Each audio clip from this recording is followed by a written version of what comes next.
0.71. That's the forcing you get if you double CO2 in the atmosphere.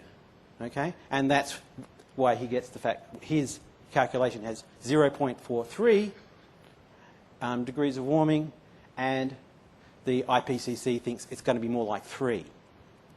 So this is it. This is it. This is what the whole debate is about. So,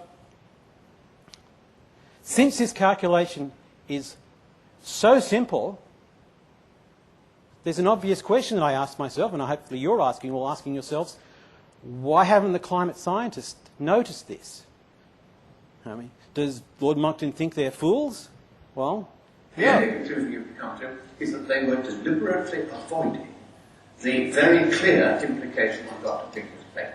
They knew perfectly well that if they took proper account of that paper, they would have to evaluate climate sensitivity as low by the remarkably simple calculation that I showed you on the screen, or something very, very close to it, and they simply funked it because they knew that if they did that and admitted that all their previous reports were wrong, they'd be out of business before you would say Jack Robbins.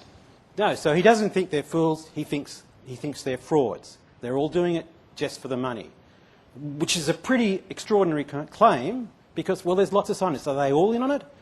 And then I had another thought. What about Dr. Pinker?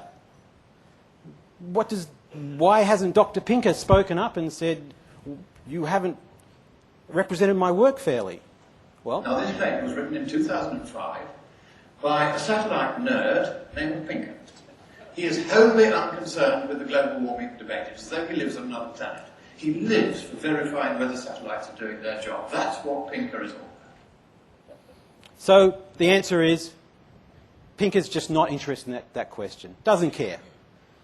So that was also a surprise to me. I mean, okay, maybe that person's completely out of it. So I thought I'd contact Dr. Pinker. And the first thing I noticed was she's a woman.